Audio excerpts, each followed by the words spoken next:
Christites, today with us is Mr. Michael Cheng. He's the chair for Center for Playback Theatre and also the artistic director for Tapestry Playback Theatre. On the occasion of International Playback Theatre Network Conference happening here at Christ, we are overwhelmed to have this opportunity to interview sir. Alright, so let's start with Tapestry Playback Theatre. Mhm. It was the first playback theatre group in Singapore.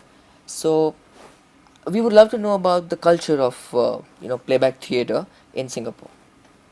Well, to be clear, I was not the founder of the group. Right. So what I know of the history is that in 2002, a social worker by the name of Agnes Law, she was working at a social service agency, Okay. and she went to New Zealand to learn playback theatre. Mhm. And then very quickly after that, she brought a second teacher, Veronica. The first was Bev Hosking, and then the second one was Veronica Nida.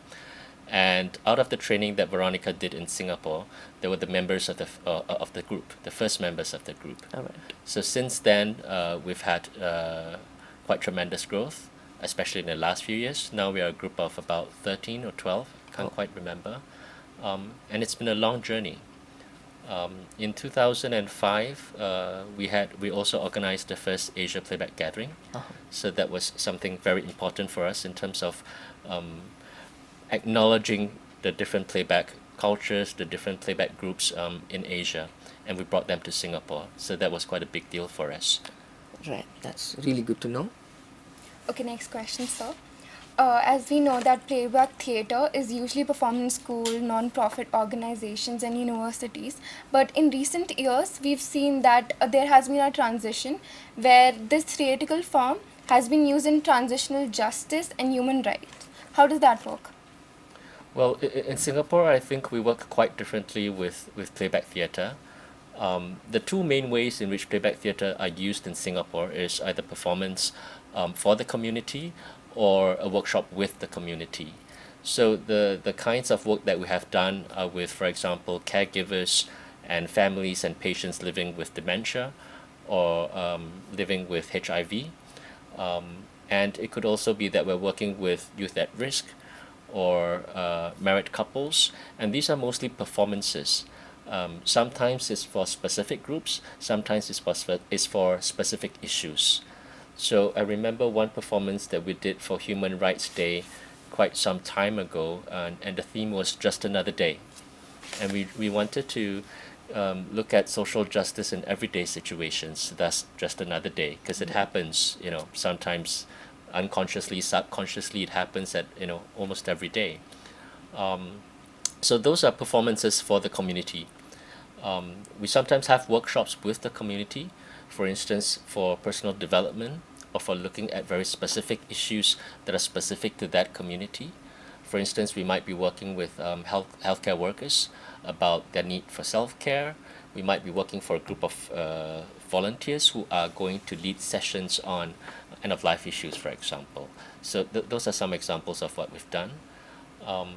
But I've also done a project that is a little bit different from these two models, which is basically getting a group of people from the community to learn playback theatre, and then they play back to the members of their community. So this was, I think, in 2012, and a second one in 2014. We brought a group of people together from different countries because at that time, immigration, migration, integration, these issues were important. They're not any less important now, but at that time there was a lot of dialogue and conversations around these issues. Right. So we brought people from different countries together. Over a period of, I think, 3 months, they trained in playback theatre, and then they put on public performances. And because now the performers are from different countries, they would also bring in their friends and families to watch their performances. So we could really have that true dialogue of people of different cultures living in the same space and what that might mean for us moving forward as a society. So this is some of the work that we've done. Right. Well, then, since you've used playback theatre as a transformative tool in the society, what was your inspiration, or when did you decide to dwell into the social work using this theatrical format? Even before playback theatre, I was interested in political issues. Oh, And at that time, personally, I pursued advocacy, but it didn't feel like it worked too well. I felt like I didn't quite belong in that environment. And then I went into the social sector. right. I was working with people with special needs. And then I came across playback theatre, and I felt like this was a place where I could slowly make a real difference, working with real people, um, and leave in some ways, not an active advocacy, but really working one on one with people, listening to people's minds, hearts, and spirits, and trying to make it a better place for all of us, just one story at a time. Yeah. And that I felt is more what I'm comfortable with. So that is the kind of beginning of doing some kind of work with playback theatre. But in the first few years, we had to get better at it, Right. because if we were not as well trained, if we were not so active in listening, if we were not so aware of social issues, then it will not have impact. It might even create very ineffective dialogue. It might even make things worse in some cases. So we had to get better at the craft, and not all of us were theatre trained. Some of us were social work trained, some of us from the corporate sector, some of us were from the theatre. So we brought all of these people together. We brought in different perspectives. We really trained hard at it. We met every Saturday, and Saturday is precious, right? Family, friends, but Right. we made that commitment. Even after 17 years, we are still meeting on Saturday nights. So we got better and better. We matured. We knew more about the different social issues we're interested in, or that's current in Singapore and around the world. And for myself, I was interested in different issues at different times. Right. For a period of time, I was interested in what is Singapore, and what is Singapore for the people who are staying there, and that includes the people who are born there, but that also includes so many of those who are coming to Singapore to make a living, to be with family, and how we can make that a place that works for all of us. And I really mean all of us, because it's easy to make things work for a particular segment of society, but there are a lot more people that are left behind. And really is about listening to the stories of representations from everyone, not just like you and not just you, but okay, now that you've spoken, how about you? And now that Right. you've spoken, how about you? And interactive listening. And nowadays, I'm also more interested in working with people with disabilities. Um, on one hand, it's advocacy for them. Um, Another part of it is what are the social issues, political decisions that are affecting them, Right.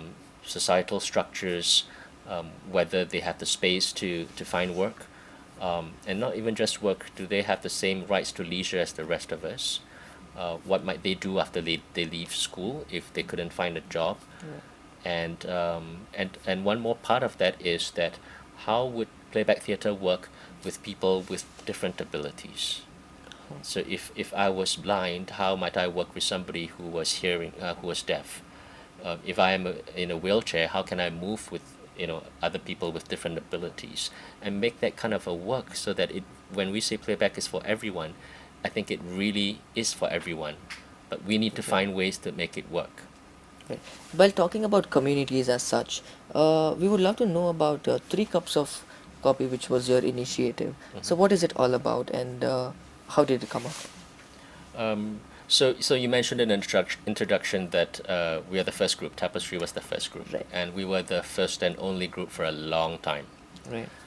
And we gave workshops on playback theatre. We introduced workshops and apprentice programs, but there wasn't really a community of playback groups.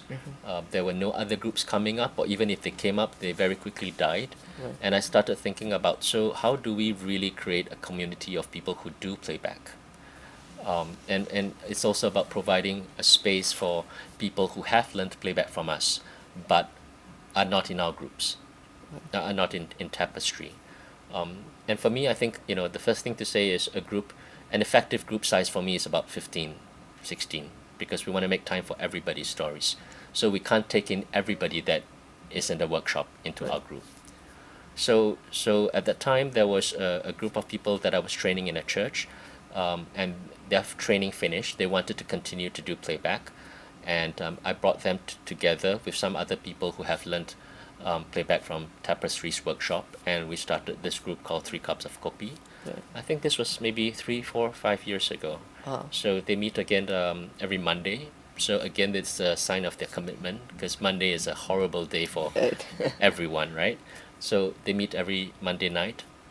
They practice. They're a group of theater practitioners, educators, social workers, therapists, and they do performances for youth, for schools, for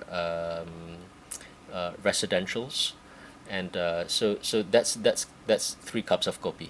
Right. Yeah, and the name itself is interesting. Three Cups of Three Kopi. cups of coffee. Yeah. So because in playback theater we have the three circles: Mhm. ritual, artistry, and communication. Right, interactive communication with the community. So it's like drinking coffee. It can be a piece of art. You've seen those cafe latte things, Right. and it's also a ritual. Like some people have to have it every day, or in the afternoon, and it's social communication, because I sit with you over a cup of coffee and we talk about our day or what's happening. So we thought that was a good name. So we also know that you worked for many autistic students in different schools. So could you tell something about that experience? So I was a school teacher, and the school was a special school, and the students there were with autism and with multiple disabilities. So after I left that school and I had learned a little bit more about playback theater, I thought about how to combine these two passions of mine. So I started offering drama classes, but it wasn't about teaching them how to do drama. It was more about using drama for social emotional learning, and also space for them to share whatever they want to share Yeah. about their day, about their teachers, about their schoolwork.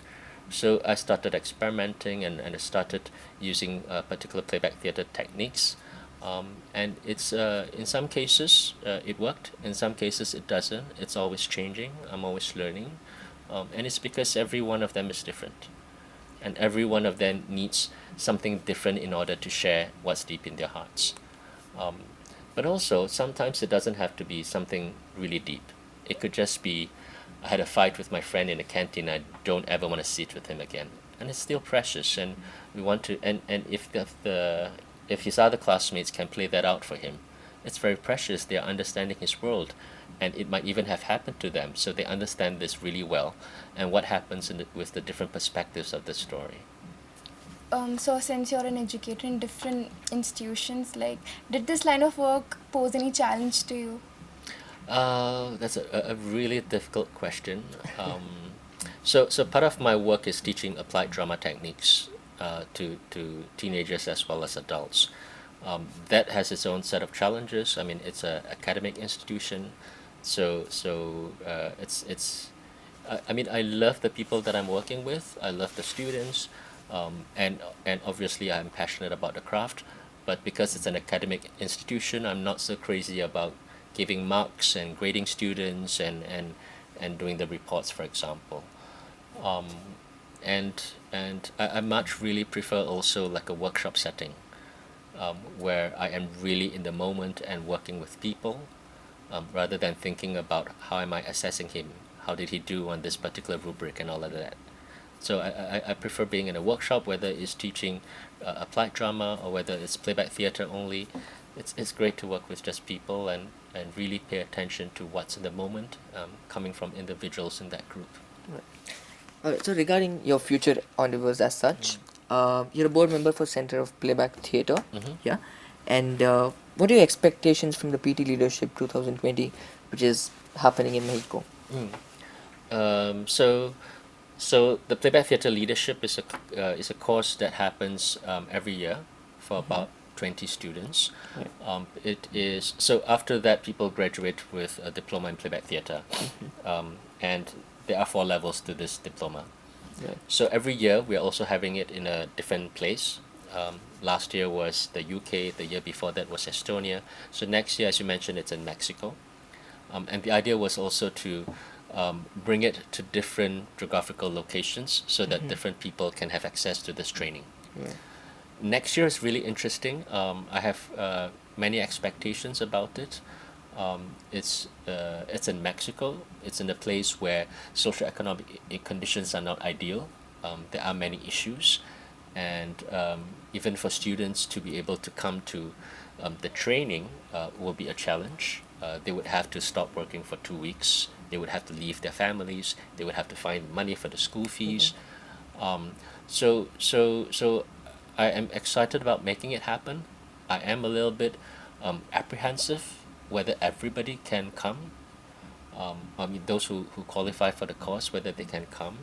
I'm excited to work with my co-teacher, Hannah Fox. Um, so at the same time, I mean, playback theatre also teaches us to live in the moment. You don't know what's going to happen. You don't know what the stories are coming from. So I'm going to wait and see what else is bubbling up in me. All right. So, can you tell us about your experience here in Christ in India? Wow, it's been an amazing.